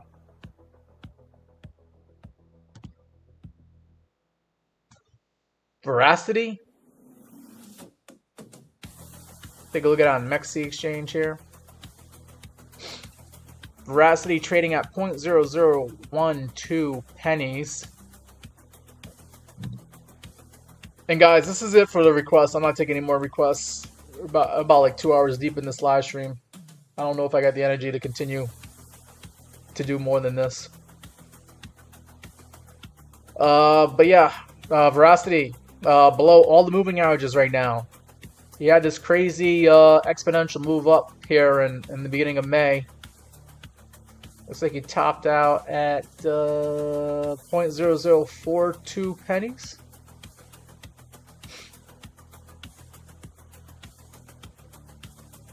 I guess you're just trying to see if you're bottoming out here, right? You got your possible low here on April 19th at 0.001204 pennies. I put that as a stop loss, or maybe a little bit below that. But this thing could continue going down just to challenge those lows that it made here in April. Let's see if our buyer's stepping up to the plate. Let's get the oscillators showing. RSI is at 37 right now. And you had an RSI of like 36, 37 back on May 31st. So no bullish divergence yet. I mean, very slightly if you want to count it as bullish divergence, but I wouldn't really. I need to see some more stronger price action here. Let's take a look at the MACD, see what the MACD is doing. You have some selling pressure. Obviously, you had really bad selling pressure in late May and going into beginning of June here. But I see some pink candles showing up on the MACD, so maybe the buyers are stepping in, but they're being very shy right now. I'm assuming the reason why you're choosing this crypto is because it looks like it could be starting to bottom out, but you're just not getting those confirmation signals yet. The MACD could be a possible confirmation signal, but I want to see the RSI with a little bit stronger strength. Stochastic RSI is also pretty low, so that's also good to see. I mean, it should be low after the beating that it took, right? And let's see if the cheat sheet, let's see if Market Cipher B says that you should be buying. You don't have a green dot yet, but when you see a green dot show up on Market Cipher B, that should be your signal to at least start your position here on Veracity. But I get it. You're trying to find a high reward, low risk situation here. The risk reward is pretty good if this thing catches bids. You could strategically place your stop loss and not really lose that much money, putting at like 0.001150 pennies here. Let's just measure that out real quick here. If you were to do that,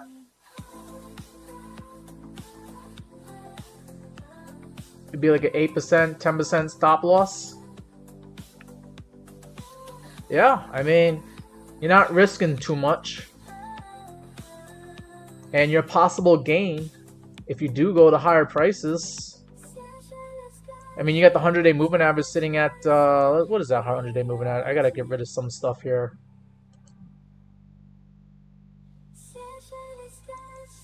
But that 100-day moving average is sitting at 0.0019 pennies. That could be your first take profit target. And if it does that, you got yourself like a 56% gain. And you're only risking less than 10%. Okay. Then you got the 200-day moving average, could provide more resistance. That could be your second take profit target. And that one is going to get you 121%. So you could double your money with this crypto. Possibly. And only have to risk 10%. I think that risk reward ratio is pretty decent in my opinion. So I get it. I get why you would try to look at this crypto as a possible trade, maybe an investment. Mark, I'm glad I was able to do that. I'm glad you were able to come onto my live stream and figure out where to put your take profit targets and help you out with your trades. I appreciate knowing that I was able to do that for you. So yeah, you can come onto my live stream. I've been doing Monday night live streams, but usually I go live in the afternoon, or maybe like anywhere between like 5 p.m. East Coast time to like 7 p.m. East Coast time.